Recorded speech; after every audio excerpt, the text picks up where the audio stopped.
Hi everyone, it's Sister Jenna from America Meditating Radio.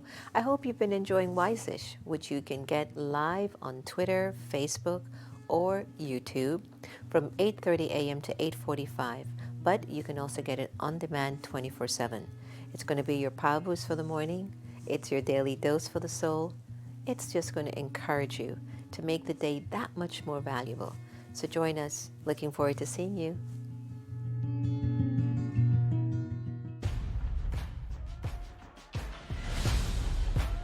We find our nation on a precipice, true tipping point. Is this the moment that will finally change our country? Trying to rain on the thunder. Tell the storm I'm new. I'ma rain on this little love. Tell the sweet I'm new.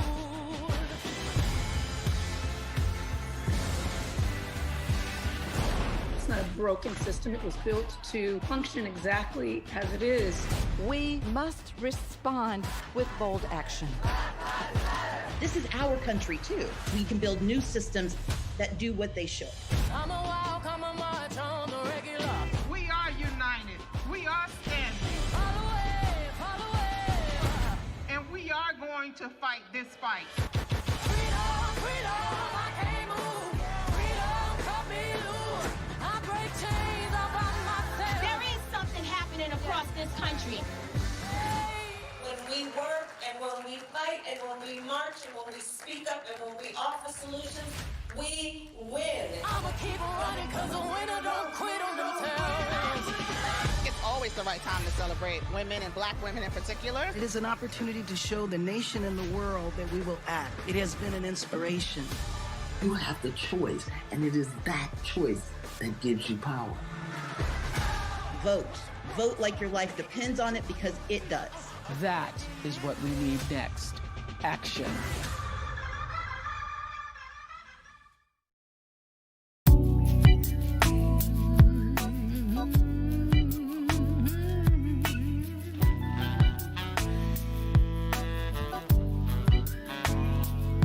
I vote cause I know I can change things with the tip of my finger.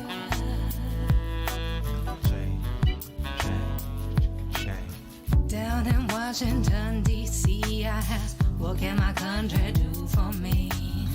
Greed, war, poverty. Somebody tell me, how can this be? This goes out to the people of the nation. Go on and get yourself the voter registration. It's time for some new legislation. I vote, I know I can change things with the tip of my finger. I vote cause I know I can change things with the tip of my finger.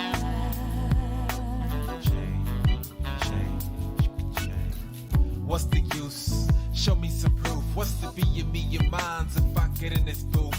Good question for the ever-rising youth. Show me a politician who's been telling me the truth. So if you got the feeling, rise up and give it. Knowledge is power to the people. No limits, take no givens. Expose lies hidden. Turn off your television and make it a good decision. Go. When the world spins out of control, I think it's time to step up to the pole. Ain't only one way to make a choice. Stand up and you,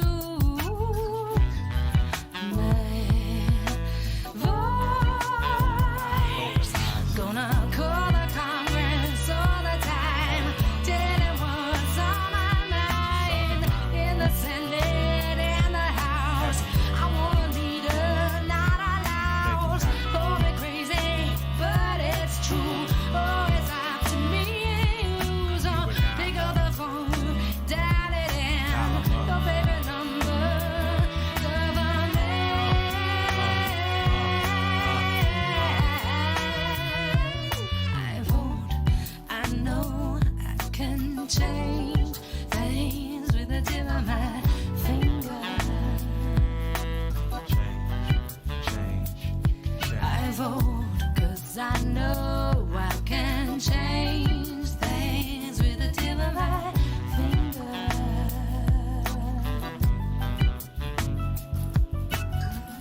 got this feeling something could change, but if I do nothing, the things remain same. So I stimulate the brain on what they got to say, and read between the lines to figure the best way. Choose your side if you're gonna ride. Make your claim, take nothing short of the truth. State your name for the record so they know you came. Remind them who you are, strong. You possess no shame. I vote 'cause I know I can change things with the tip of my finger.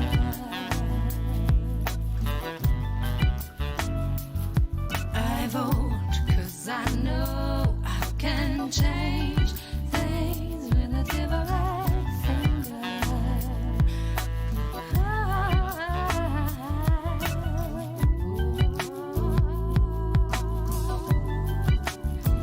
From the tip of my finger. Tip of my vote. I know I can change things with the tip of my finger.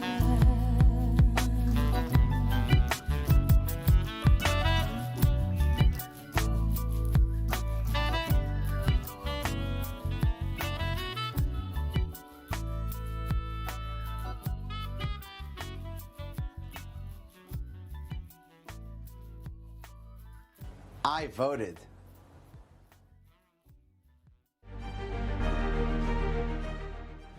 Hi everyone, I'm Sister Jenna. Welcome to our special Zoom meditation segments. Look, it's no joke.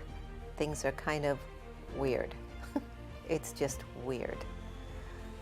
Pandemics, protests, job insecurity, global pause. Everyone's numb, but also everyone's searching.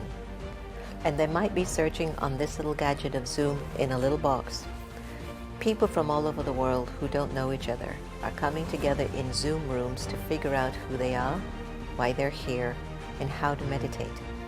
Meditation is something that we've often thought that if we make our minds empty, we've meditated. I don't believe that. I think it's important that we learn how to channel our thoughts in a right way that are connected to our vision, our goal, our spiritual attainments, our mental capacity. Then you're really meditating.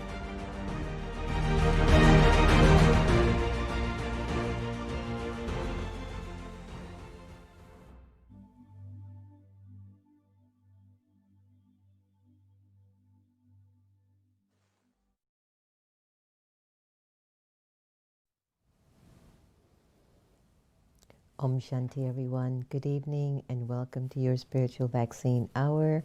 I'm your little sis in service, Sister Jenna. Hope you've had a pretty good day and we're so thrilled about tonight's program. We adjusted tonight's topic because today one of our videos of the Brahma Kumaris was released entitled 8 Postures, which is a story about the soul and God and how we really are journeying together in this relationship with the divine. You know, so many times people ask me, who are the Brahma Kumaris? What are the Brahma Kumaris? And I've never really been ever able to find the right words, because how do you express your intimate experience with God? There are actually no words. You can say it's loving, you can say it's powerful, you can say it's pure, but it never really pierces the heart of somebody. Yes, sometimes your presence does the service, sometimes the moment in time and something that you say hits the heart at a deep level. But in this production, which was really the end of the International Yoga Day week, so to speak, they've really come together and brought some beautiful storytellers from around the world in this clip. And I can invite you right now to sit back really comfortably. Take out maybe your pen and paper. Call your friends. Text them the link. Share it on your social media. This is something you're going to want to experience and share with people that you love. And even if you're not getting along with someone and you'd like to cure that relationship, you're going to want to share them this particular footage of tonight's Spiritual Vaccine Hour. So take the next hour, relax, deepen your bond to Source, figure out what's at the depth of your heart in terms of your relationship with God. And hopefully you get a pretty clear window of the heart and the soul too, of all the amazing students of the Brahma Kumaris, and the way they travel in time with their relationship with God. Enjoy.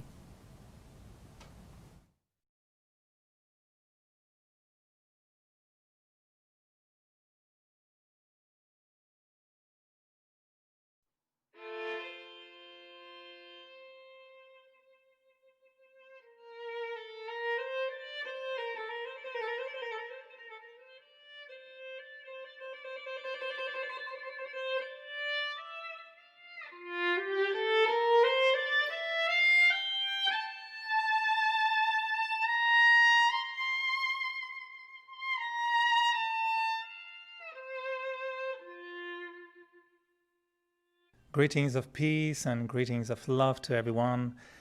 You know, we were thinking of celebrating the International Day of Yoga, and in the Brahma Kumaris with some good friends and senior yogis, we're reflecting and wondering how can we really present what we do when we practice Raj Yoga. And very often yoga comes as postures of the body, but the heart was speaking, and we felt that there was a story to be told, a big story, a great story. And then the thought came that yoga sometimes is just about connecting the heart with the divine. And I know we all have sometimes fluctuating relationships with God. You know, it works, it doesn't work. But yoga, in the real sense of the true depth of meaning of the yoga, of the word yoga, is about loving the self, loving God, and loving the world.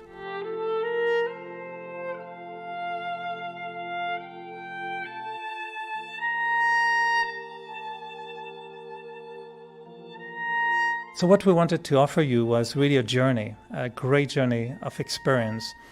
And yoga can be described sometimes as a posture of the heart. So the greatest love story of all time is the story we all are looking for. This is the story we've been living in a way, and this is our story. So in the next hour, you're going to listen to yogis sharing their own personal journey in their relationship with God. And you're going to watch and listen to some artists expressing that love in their own way. 8 postures of the heart. A strange way to look at how yoga can be a connection between the soul and the supreme. But most importantly, it's the greatest love story of all time. And it is our story. Really, we believe that it is each one's story. When we start, seeking, searching for love, then we find God, then we celebrate. But then, watch something happen along the way.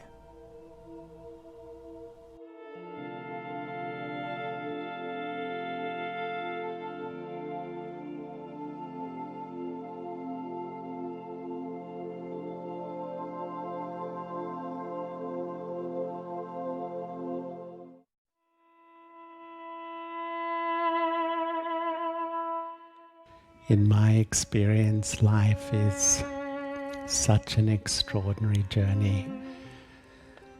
From my earliest memories, I seem to be seeking. A part of me as a child was happy, but a part of me was always on this search. It was like I was yearning for something which I wasn't quite sure what it was. Maybe I could even describe it like a deep grief in the soul that something was missing. And in my teens, I embraced religion, but I found I couldn't really connect with a God that was authoritarian, judgmental, and punishing. And so I let go religion, but I didn't let go the yearning or the grief for something that was missing in my life. And at the age of 20, I traveled the world. I went from Australia through Southeast Asia to India, to the Middle East, to Africa, to Europe, and settled in London. And on this journey, without a conscious decision, I spent time with Sikhs in the Gurudwara. The Sikhs have a wonderful practice of taking in travellers. I spent time in a Buddhist monastery. I'd go begging for food with the monks. I lived with Muslims during Ramadan. In India, I bathed in the Ganges. I lived with a yogi in the Himalayas. I went to Dharamsala and spent time in the Dalai Lama's home. The search continued. In Europe, I lived in a Christian monastery for a while and also studied the Jewish religion. The search continued and I settled in London. And this yearning was still there. This sort of feeling of something missing was strongly with me. And one day I was walking the streets of London, absorbed in my own world, absorbed in my own thoughts, thinking about me, who I was, and who I belonged to. And it's like time stopped, and I stepped into an eternal moment, and I felt absolutely, completely loved. It's like love connected to the core of my being and radiated to every part of me. This was a love I hadn't tasted before, and I felt I've come home. This is where I belong.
فحينا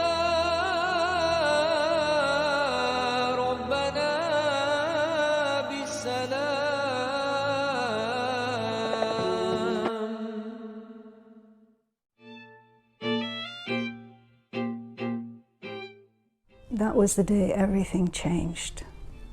Nothing would ever be the same. I was the only one who knew it because there was nothing to show on the outside. I had simply been sitting in meditation, going through the preliminary steps as I was a relative novice to meditation.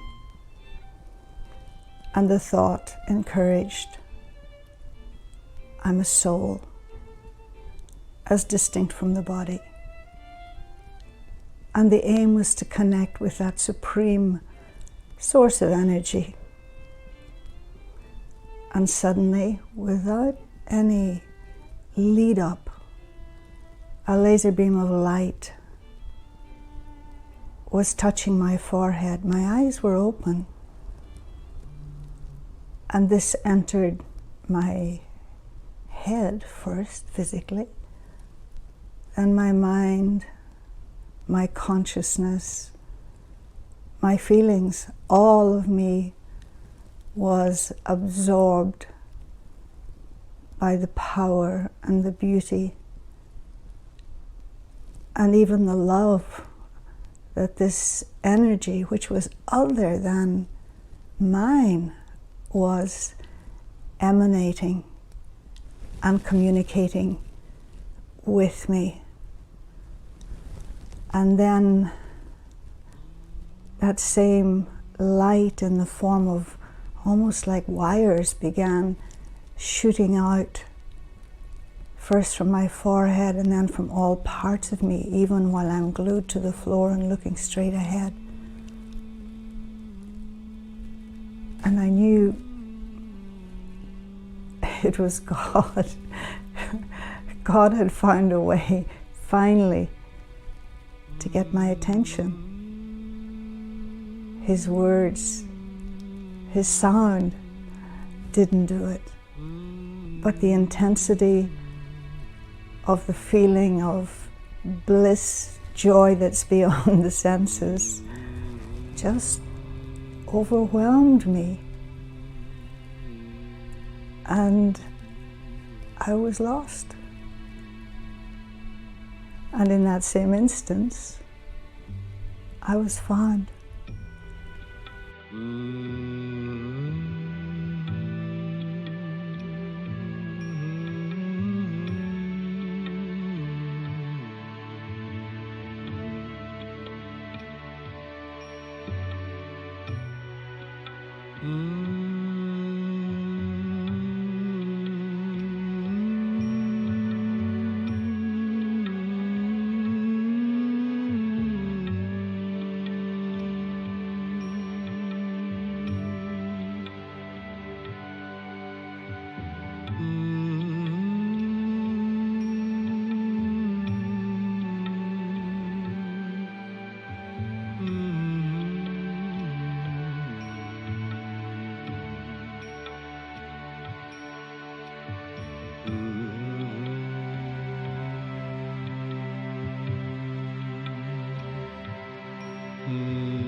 Yo tenía una vida normal, como la vida de cualquiera.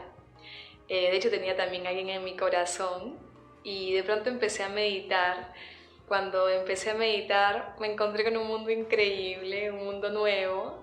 Pero no solamente eso. Empecé a enamorarme. Empecé a enamorarme de este ser precioso, con una energía increíble. que empezó a voltear mi mirada hacia lo más brillante, lo más positivo, lo más puro. Empecé a sentir que mi corazón empezaba a tomar dimensiones cada vez mayores, que yo no podía ver el mundo más como lo veía antes. Y empecé a enamorarme de Dios. Empecé a sentir cómo este amor inmenso, infinito, llenaba mi corazón de una manera única. Podía sentir que rebosaba en su energía, podía sentir que podía como sumergirse en sus olas, como si fuese un océano de amor, que podía danzar en esta dicha maravillosa de sentir esta conexión que nunca en mi vida yo había experimentado, porque es una conexión de almas.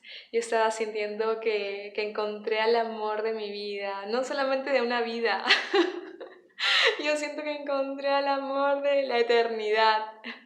Es una experiencia maravillosa. De hecho, cuando la hablo, cuando te la cuento, estoy sintiendo cómo late todo mi corazón y cómo esta energía tan fuerte me toma, me lleva a experimentar una dicha que va más allá de la experiencia de los sentidos físicos. De hecho, estoy en este cuerpo, estamos en estos cuerpos, pero siento como si no estuviera. Muchas veces siento esta felicidad de poder incluso tener un cuerpo físico para poder expresar lo que siento en forma de danza, en forma de dar, en forma de amar. Es una dicha maravillosa, ha transformado mi vida.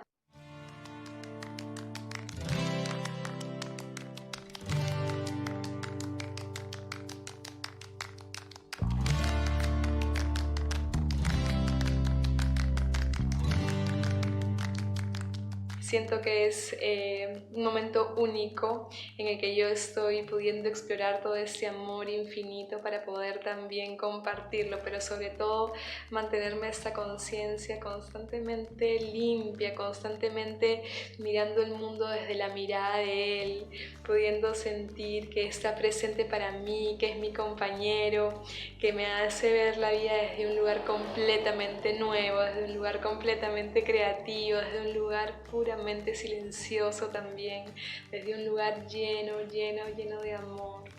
Me siento embelesada, me siento encantada, siento que es un amor mágico que transforma todo mi ser. Me siento feliz.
watching this beautiful dance and the expression of the heart, filled with that love. I know sometimes it's strange and we think people are they real? Are they connecting really with God? We know when the experience is so strong and we want to hold on to it. We want to keep it. But we know that this is not just love to be experienced as love and just keep dancing all the time. There's some work to be done. Yoga is also about transforming, healing the heart. And this is something that is amazing because when we create that connection and we experience the love of God, the love for God, we know that that love is doing something in the heart. It's a posture of the heart, but it's also a way to transform the heart in such a way that you want to become like the one you love. And this is what relationships is all about, isn't it? That you love someone and you want to just get so close and close to that being that you feel there's an exchange of qualities, an exchange of virtues. So this is the purifying process that takes place in yoga.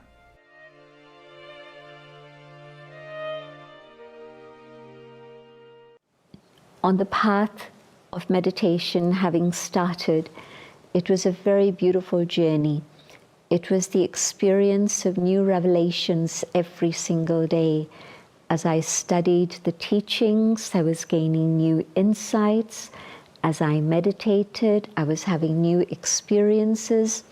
I was beginning to see the different facets of the personality of God.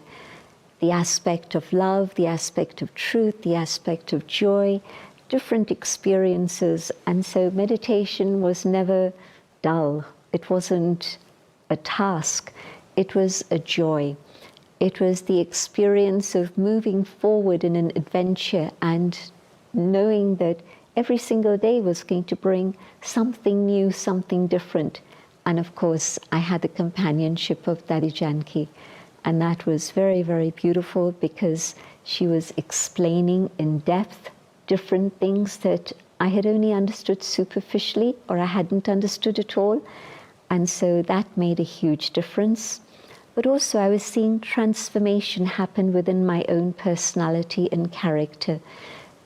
I could see both sides, the dark and the light, and I knew that the power I was receiving from the divine was such that I would be able to deal with all the dark aspects and transform them.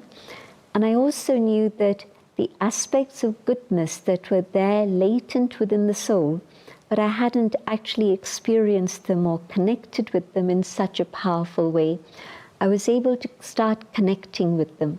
And together with that, of course, my own value for myself began to rise.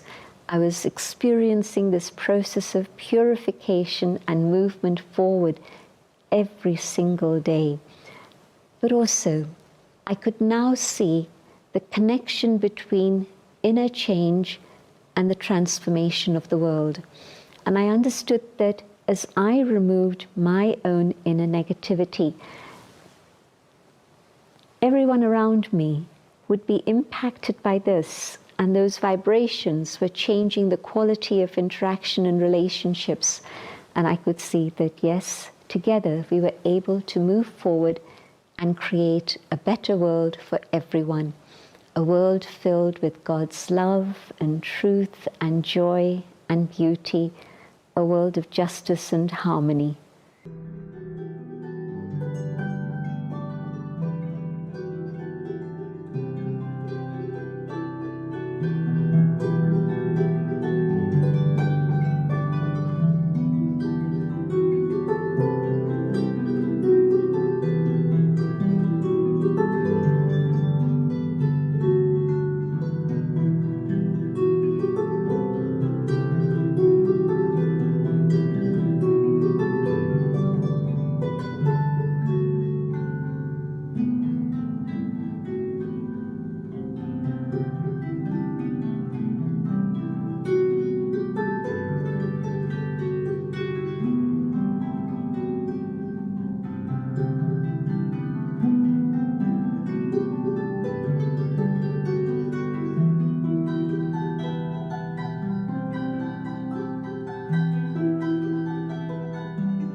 We all know that in the greatest love stories, there's always some drama happening.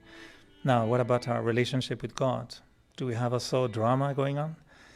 I think most of us will relate to the fact that at some point, that love is bright and shining like pure gold. And then one day you realize that maybe something happened.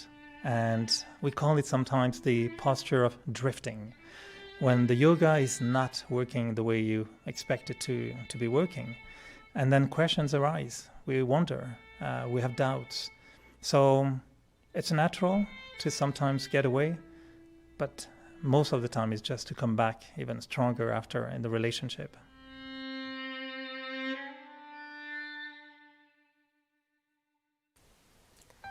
And then it finally happened. My greatest nightmare came to life.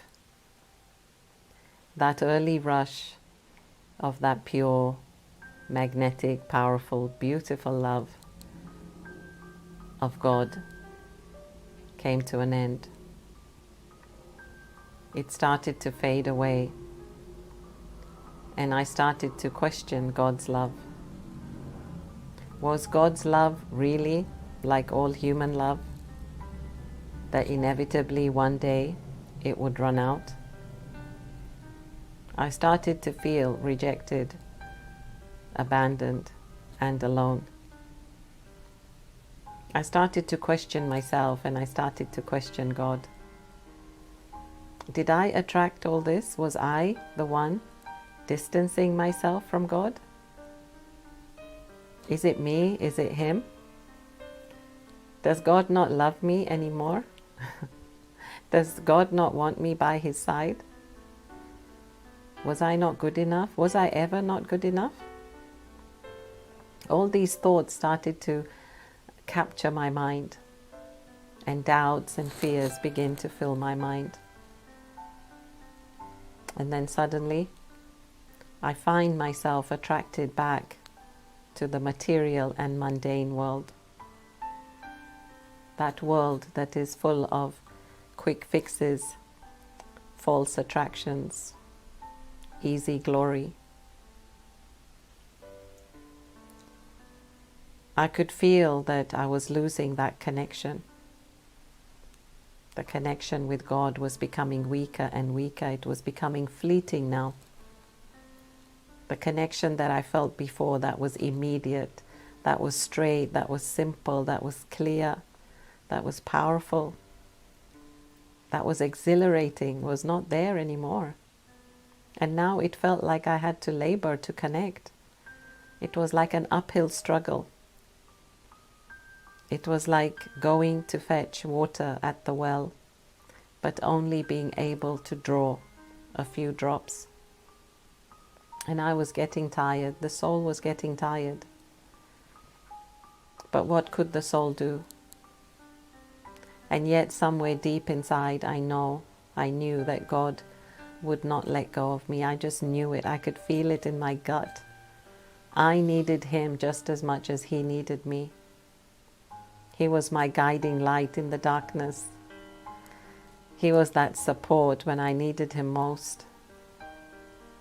He was carrying me through all my troubles. He was wiping my tears. I still had hope. So on occasions I would feel that glimmer of light, just like the light that tries to creep through the dark grey clouds. I could feel God's light. I could see that God was trying to win me over again. And I was really rebuilding that trust. But it was I had to gather my strength, and I had to return. It was I that had turned my back onto God, and I had to return back to him. But those were uncertain times, and the fears were overwhelming. And in those moments, I would just sit in silence, and I would feel God's presence.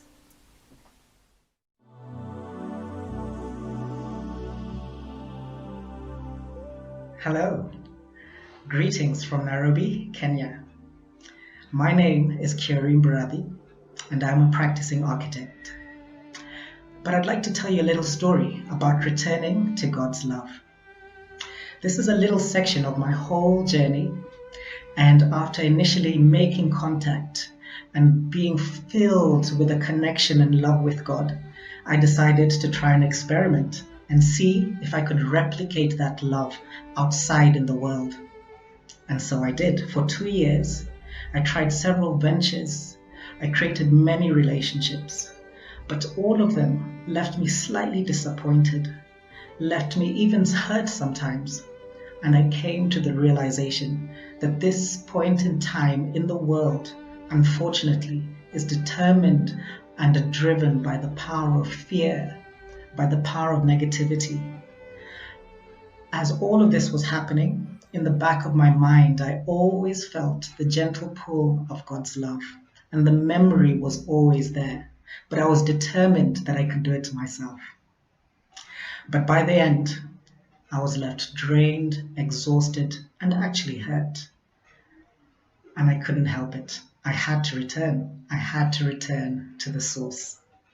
And so I did. And as soon as I did, as soon as I gave in to the power of God, I re-engaged with that ocean of love, the ocean of power, the ocean of bliss.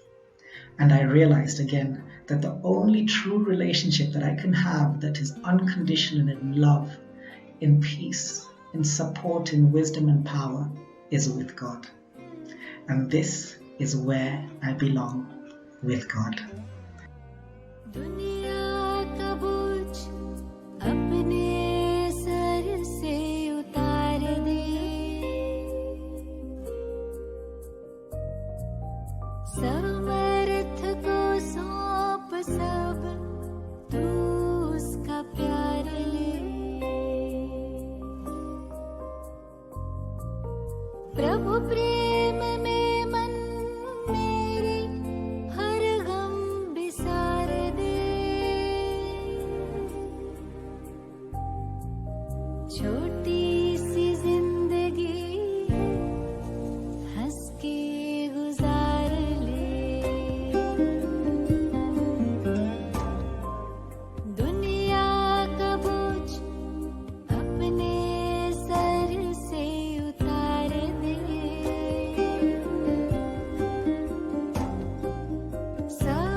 Hello everyone, greetings of peace. Poetry's always been a part of my life, and any beautiful metaphor can play with my heart and mind in a unique way. The expression of love, which is the essence of our relationship with anyone, can be best expressed, at least for me, poetically. The deeper meaning of yoga, of course, is the relationship that I have as a soul with the one who is my beloved, my mother, my father, my teacher, friend, guide. So many relationships are possible. And we've been asked to explore the different postures of the heart in connection with these relationships. I remind myself every day that I'm a spiritual being going through this human experience, not the other way around. And in meditation, I can naturally relate to God, who's similar in form, but not in attribute. Still, it's what I have in common with him that I can use as a bridge for my heart-to-heart conversations. And in this exchange of love, I really feel that I can fly beyond the reaches of the physical world. I feel that the language of God is about love and silence rather than words. Even so, a beautiful image, a beautiful metaphor can bring me closer to a deeper meaning and keep me flying, soaring in the meditation. Early in my meditation experience, I realized that there was nothing to lose and everything to gain by engaging in it. By throwing off the chains that were weighing me down, I started to have the lightness to see who and what I am. And sometimes I feel very inspired not only to put these feelings into poetry, but also into music. So I'll sing a part of a song that I wrote called Sunlit Space. And I wrote it after a particularly exhilarating experience when I realized for the first time that I was in love with God, that he was there for me through thick and thin. I didn't think too much at the time. It was just a deep exchange of loveful feelings. I was bathing in his light. But after coming back, I put these words on paper and then to music. The freshest rain could never bring the change of heart that you have brought in me.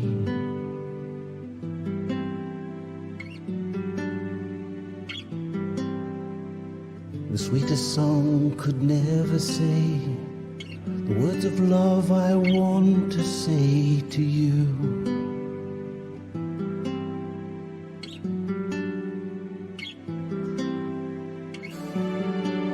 I wait upon this sunlit space, my one. Your voice so gently calling. You wait, your heart is opened up so wide to catch the love that's falling from my eyes.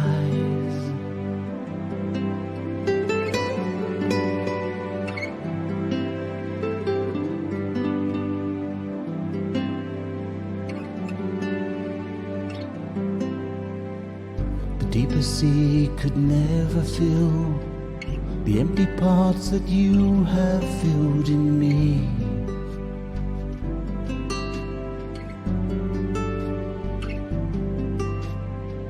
The strongest force could never break the link of love that you have showed to me.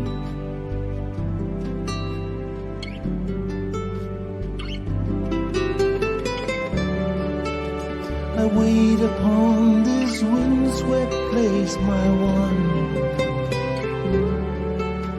My heart is flying, soaring.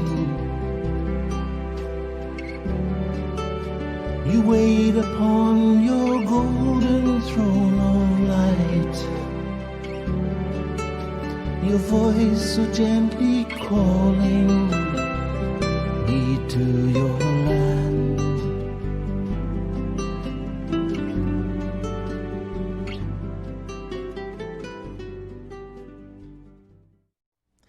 Now we're starting to understand why we call this story the greatest love story of all time. And we know that the magic that happens when the soul and the Supreme Soul are together. And when we were discussing about these postures of the heart, we found that the last one was really the most fascinating, the most intriguing. What if the soul, when it's really in deep connection of love with the Supreme, what happens really when we almost disappear? We say sometimes, you melted my heart, but it's more than that. It's the whole identity, it's the whole I that tends to melt in that love.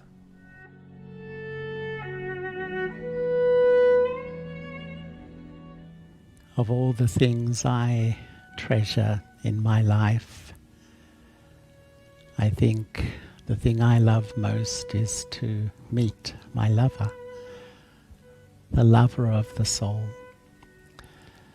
the one who's known as the divine, the supreme God, and much more. And to meet the lover of the soul, I have to prepare myself, because my lover lives beyond in a world of sweet silence, like a radiant jewel of light. And to get there, I need to let go my limitations so I can really resonate on the same frequency. So I love just to sit quietly and withdraw, step back, and let go of all that which is limited in me. And when I do that, I find I start to sit just so lightly in the center of my forehead, the eternal soul. And then I become present in front of my eternal lover. It's like I enter a silent world, but it's a sweet silence, it's a warm silence. And in this beautiful silence, me and my lover, I just feel this divine love emanating from this soul. And this love flowing over me, flowing into me, flowing into the core of my being, to a point where I just feel healed. It's like I feel free.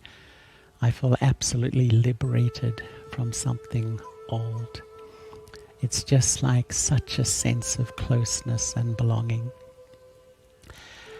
And in this state, I feel so still, like I'm beyond time. It's just resonating, belonging, experiencing.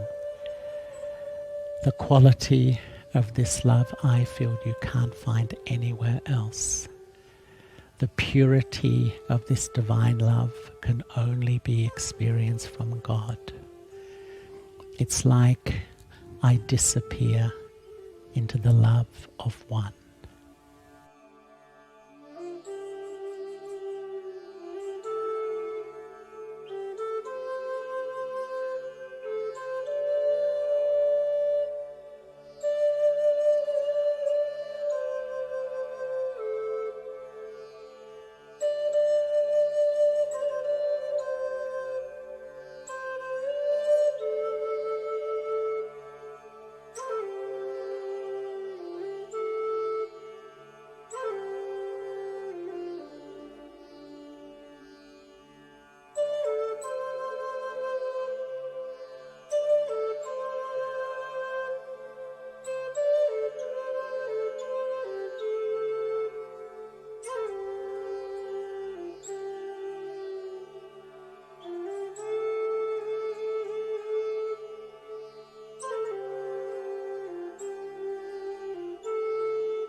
Eyes, the windows of the soul, the meeting of hearts through the eyes, the journey of seekers over centuries, restless in our human identity, weary of the world and the old self, yearning for higher grounds. The journey begins with one step and then another. A vague memory of something better, more pure, a perfect love, an inner memory that keeps you moving forward until the moment hoped for but still a surprise. You catch the fragrance of what you were looking for. Face to face, heart to heart with love, with the beloved, and it takes your breath away. Through your divine eye, you experience beauty, love, truth, the perfect relationship. The heart is at peace, slipping into the depths of stillness, into light, connected to the One, with a deep attraction of love, like a moth to the flame. Everything falls away. Your vision is on one. You surrender, merged, held in the pure light of love, long lost, eternal love.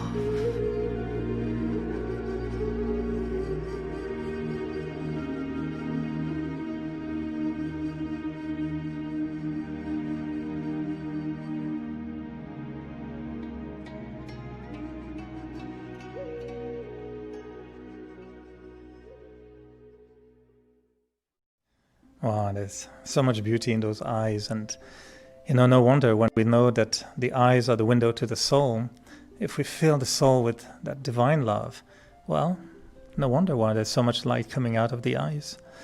So we've been listening to really touching stories, very personal, very intimate stories. But what about yours? Is this the greatest story of all time that we're living, the one that we've been seeking? We've been trying to share with you what really burns sometimes in our heart when we practice yoga.